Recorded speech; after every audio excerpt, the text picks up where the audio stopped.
Kita akan melihat Roma pasal yang ke-12. Roma 12 ayat 4 sampai ayat yang ke-5. Saya baca dalam Alkitab versi TB2. Sebab sama seperti pada satu tubuh kita mempunyai banyak anggota, tetapi tidak semua anggota itu mempunyai tugas yang sama. Demikian juga kita, walaupun banyak, adalah satu tubuh di dalam Kristus. Tetapi kita masing-masing adalah anggota yang seorang terhadap yang lain. Puji Tuhan. Saudara, saya akan bicara tentang satu topik, yaitu jemaat sebagai tubuh Kristus. Saudara dan saya adalah jemaat Tuhan. Dan saudara dan saya semua adalah tubuh Kristus. Saudara, secara garis besar surat Roma ini, kalau kita membaca secara keseluruhan, kita akan menemukan bahwa Rasul Paulus melalui surat Roma ini ingin menyingkapkan tentang keberadaan manusia, semua manusia, bagaimana kondisi semua manusia dikatakan telah berdosa dan telah kehilangan kemuliaan Allah.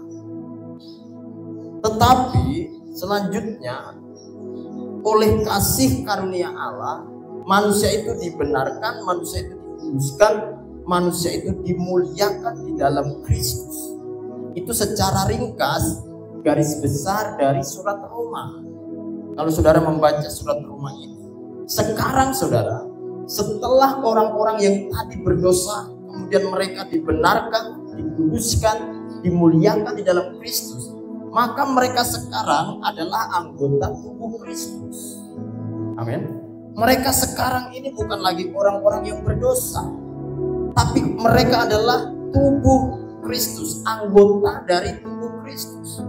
Saudara, apa makna dari sebutan bahwa jemaat adalah tubuh Kristus?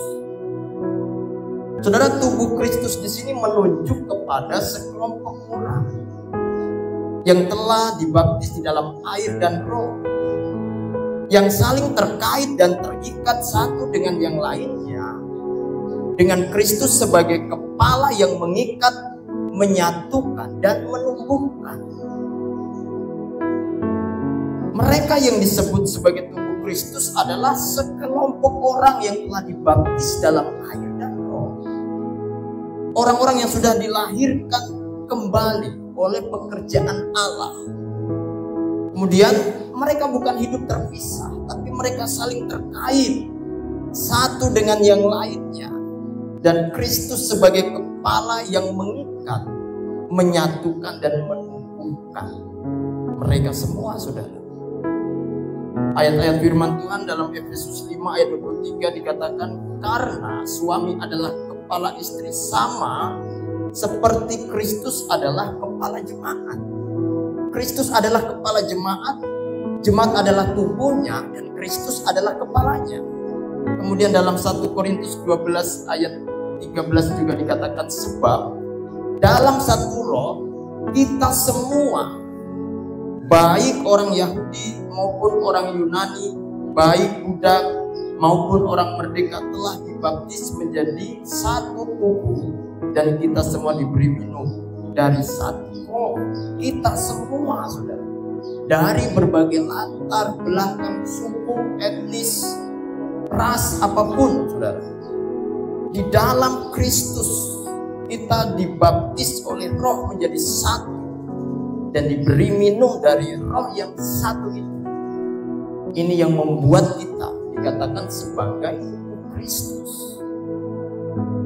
Kemudian Roma 12 ayat 5. Demikian juga kita, walaupun banyak, adalah satu tubuh di dalam Kristus, tetapi kita masing-masing adalah anggota yang seorang terhadap yang lain. Alkitab berkata bahwa walaupun banyak, kita ini banyak anggota-anggota, orang-orang yang percaya yang disebut sebagai anggota tubuh Kristus itu banyak. Tetapi dikatakan walaupun banyak, tubuh atau tubuh Kristus itu hanya satu. Tidak ada tubuh Kristus itu lebih dari satu. Anggota boleh banyak, tetapi tubuh Kristus itu hanya satu. Maka dikatakan masing-masing anggota itu saling terkait seorang terhadap yang lain. Inilah tubuh Kristus itu, saudara. Kemudian dalam Kolose pasal 2 ayat 19, saya sebutkan ayat-ayat itu, saudara, untuk kita mendapatkan satu gambaran. Ketika firman Tuhan berkata tentang kamu adalah tubuh Kristus, berarti Kristus adalah kepala. Saudara adalah anggota-anggota yang saling terkait dan membentuk satu kesatuan menjadi tubuh Kristus. Kolose 2 ayat 19, sedang ia tidak berpegang teguh kepada kepala, dari mana seluruh tubuh yang ditunjang dan diikat menjadi satu oleh urat-urat dan sendi-sendi menerima pertumbuhan ilahinya. Tubuh ini harus bersatu dengan kepala, karena dari kepala inilah sumber segala sesuatunya. Tubuh menerima pertumbuhan ilahi, pertumbuhan rohani ketika bersatu, terikat satu dengan yang lainnya, dengan Kristus sebagai kepala. Saudara, apabila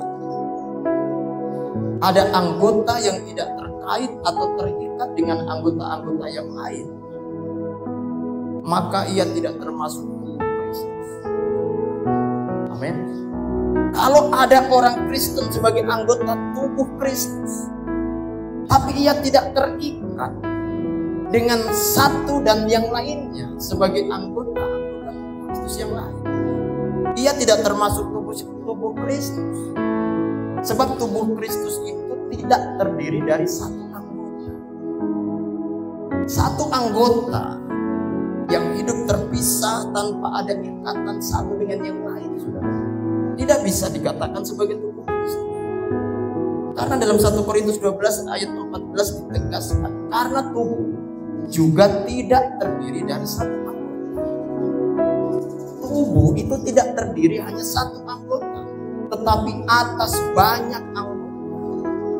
Kalau ada orang-orang percaya yang mengaku sebagai orang percaya Kristus, yang adalah anggota dari tubuh Kristus tetapi terpisah, tidak mau terikat dan terkait dengan satu dan yang lainnya, maka itu tidak bisa dikatakan sebagai tubuh Kristus.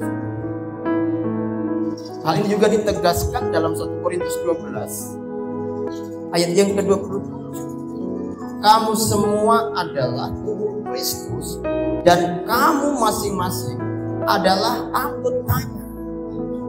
Bukan hanya kamu sendiri disebut sebagai tubuh Kristus, tapi kamu semua adalah tubuh Kristus dan masing-masing adalah anggotanya. Tapi bukan berarti masing-masing ini yang adalah anggota ini terpisah-pisah, terlepas dari satu persekutuan, hidup sendiri-sendiri. Saudara, perhatikan kata kamu semua di sini, saudara. Kata kamu semua di sini menunjuk, ketika dalam konteks ayat ini menunjuk kepada semua orang percaya yang ada di kota Korintus, yang menjadi penerima pertama dari surat 1 Korintus ini. Kamu semua adalah tubuh Kristus, kata Paulus kepada jemaat di Korintus. Artinya semua orang percaya yang ada di Korintus yang saling terkait satu dengan yang lainnya dan hidup bersama membentuk satu jemaat. Itulah tubuh Kristus. Amin. Jadi di kota Korintus itu ada banyak orang yang menerima Yesus, ada banyak orang Kristen, tapi mereka bukan berarti terpisah satu dengan yang lain. Maka Paulus berkata kepada kamu semua, orang-orang percaya pada waktu itu yang ada di kota Korintus, yang saling terikat satu dengan yang lain, membentuk satu jemaat yang dinamakan jemaat yang ada di Korintus. Mereka inilah tubuh Kristus. Coba kita perhatikan 1 Korintus 1 ayat 2, di mana Paulus menunjukkan, mengalamatkan surat 1 Korintus ini kepada jemaat yang ada di sana. 1 Korintus 1 ayat 2, kepada jemaat Allah di Korintus. Jemaat Allah di Korintus ini bukan satu orang, saudara. Amin. Jemaat Allah di Korintus ini satu kesatuan, satu komunitas, satu jemaat, satu sidang.